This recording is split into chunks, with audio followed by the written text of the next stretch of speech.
Eliminate the workplace excuse. That's what leaders do. This is the Career Blind Spot Podcast. Juan, Courtney blind spot question for you. What is your love language? My love language? I think quality time. Yes, that is your biggest one. And when you are not feeling great, how do you punish yourself? Isolate. Exactly. That's it. Yeah, that's it. Bye. So but Courtney answered this one because I want to talk about we, not just us, resist good relationships, even when we're with those exact same people, but putting ourselves in a quality experience. And so that's a good question.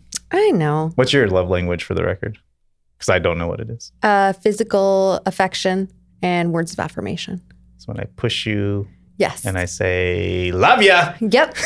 That's perfect. Actually, though, not to make this too relationshipy or at least romantic one, but I learned, Courtney likes physical, a hug. Mm-hmm. I don't hate hugs. I'm a hugger. In fact, I hug more people that I'm not super affectionate around than Courtney, who's a little bit more sensitive around that.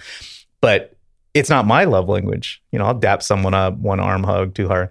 But when I hug Courtney, where it is her love language, I don't do it for me. I do it because I know you're going to feel it. And she was kind of like, I don't care. I don't like care. It. Yeah. Yeah. And I was like, oh yeah. It's almost like with the disc and stuff is adapting to meet someone else is kind of uncomfortable. For me to be theoretical, and Courtney's is the researcher, supercomputer, especially now with agents and what's the other one called? A deep research, they just nuked Courtney's computer brain for Super Assistant for 2026. Super Assistant, that's the word. Yeah, it's not here yet. That's not me.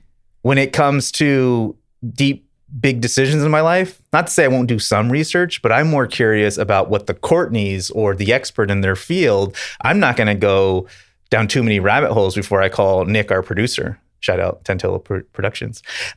Because I value someone's credibility. They spend way more time, or when I call our doctor friends or financial people, not that I'm necessarily going to do what they say, but for me to be like, all right, Courtney's asking me to research. Okay, let me do it. And so anyway, my point of we do it for the people that we love or are affectionate to, but also sometimes we don't. Right. And even back up as far as I've lost count this month when I'm talking to past clients or even just friends of hey, so-and-so, you like them, right? And so-and-so would tell you the truth. Call so-and-so.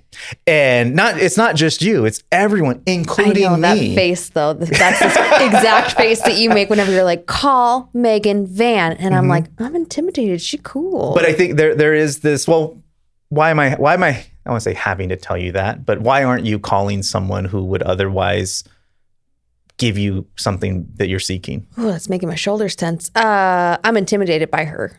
Okay. And I'm afraid that I can't hang at her level. Yeah.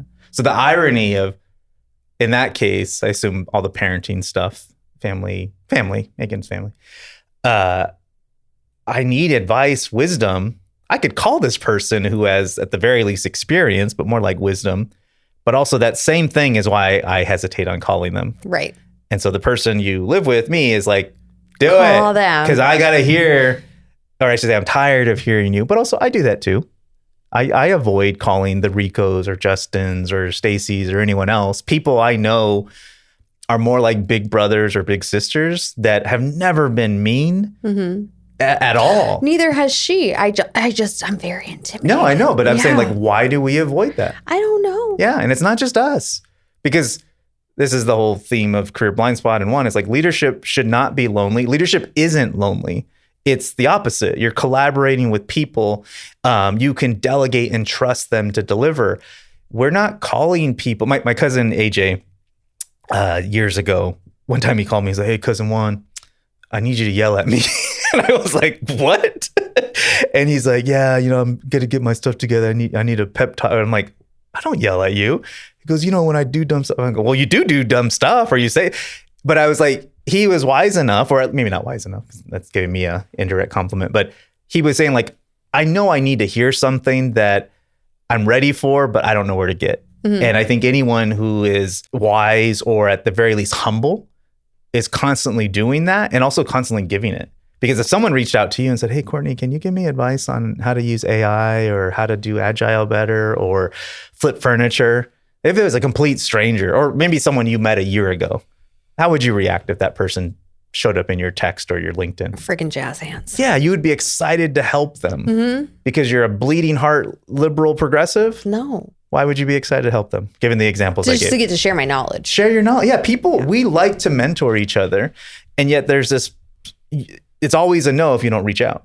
Right. And so I want to talk about that resistance. What was the question? Oh, my love language, which we should probably do like networking love languages. Ooh, I love that. But those of you who have expertise, which if you're smart, you're probably an expert in something, we don't always make it easy for people to reach out to us. And I think so much of networking is contingent on this is how you should meet people and da da da. And it's like, it's not bad, but it's outdated. Not just, again, not bad. It's not as effective. And I feel like it's, like the door is to push and everyone's pulling. Like you get that door open if you keep pulling. But instead it's like, rather than network of like, hey, how do I ask for people help? Flip it. Tell other people, this is how I can help you. And some people might think that's kind of selling to a degree, but also like if one of your good friends had a major problem, let's say Courtney's really good at flipping furniture. And let's say, hey, someone in my family passed away. I had to get rid of this furniture, but we also needed money. And, I ended up going with this thing and I think I lost a lot of money. They could have called you, but they didn't know that about you. Right. Or what if they did and they still didn't? How would you feel? I'd be really sad. You're sad. Yeah. Not mad at them, but sad. But if you didn't say, hey, call me for these things, it's less likely to happen. That's true. I mean, I feel like that's a good way to look at it. I feel like whenever I hear the word networking, I feel like scuzzy. Yeah. I don't want to go schmooze with people. But I think the way that you describe networking has made it a little bit easier for me because it's more about getting to know people. And what'd you say at dinner the other night with all your friends? It was... Wave your hands in the air if you don't care. You're dating us so much. No, you said something about like you should want to catch up with people. Oh, Courtney and her best friend, Matt. First of all, invited for your birthday, past episode or next episode. And he shows up, which I'm like, oh, thank God. And projecting on Courtney, which I think you would have been happy if it was just him too. I said that multiple times. I was like, oh, I invited so-and-so, and the majority were my friends first, but we've been married a while and they all love you and they all would like to hang out with you separately. You just got to answer your text. I don't know what exactly was said, but I was like, you hang out with friends to catch up. And both of them looked at me like I said, Borsha. And I'm like, that's why we get together. That's why I'm genuinely interested in what my friends are doing and working on. Now, there is a slope of like, it's one thing to like talk shit about someone or bitch about work or whatever it is, especially if you're deconstructing about your family. It's nice to know you're not alone, especially when you isolate, you think I'm dumb, I'm a bad person. And when I was in a group therapy, it's like, no, that's part of the benefit. Your problem isn't fixed, but you realize everyone is going through something. Right. And I think logically we all understand that, but emotionally, most of us don't. Yeah. So to hear someone who is sitting next to you, I think Zoom is a distant, but still second to hear someone else vent about something else. But you realize everyone is trying to figure something out, especially when it comes to family, finance, et cetera. And especially when you add things like drugs or mental health, et cetera. I keep saying et cetera. But you guys have just... You also keep saying shout out, so I don't know. Shout out to people who say shout out. The look you guys gave me of like, why would you do that? And I'm just like... No, it wasn't a look of why would you do that. It was more of like, oh my God, that just made it helped me understand.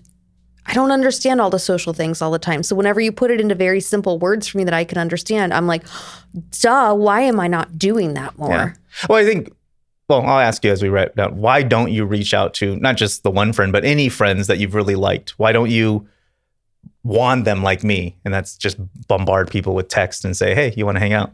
I think in a lot of cases, I'm like, it's been too long. Yeah. Like they don't remember me. And you have old rules that don't serve you. Yeah. And all I think is like a bus could hit me any day. And if someone was ever annoyed, then they're going to tell me or they're going to miss it. And I can't tell you how many texts I missed, especially being parents now. But like, oh, I haven't heard from my Disney World roommate Jared, shout out Jared, missed you, man. For whatever reason, I talked to so many people, but 22 years later, he randomly is driving through Phoenix or Tempe with his wife. We meet up. I'm really glad he didn't second guess that, but I'm also like, why did I reach out to him? For whatever reason. So call to action, call your, not just best friends, but the friends that you're like, you'll be yourself around. Mm-hmm. I think that's the thing. I wish not just for Courtney, but anyone of like anyone that I'm coaching, I want you to be you. And the good friends that I think sometimes we avoid are the ones who are like, hey, how come you're not being yourself? Not what's wrong with you, but we're afraid to be put in that position. Yeah. And if you want to feel like yourself, you want to feel fulfilled, that is, you're waiting on them to do that. And that's okay, but you have more control on that than you think. I make this show for leaders, those who don't point fingers, but point towards ways they can do better at work. My ask for listening is you share the show on social and or with other leaders, established or aspiring. Until then, no talent, no culture, no excuses.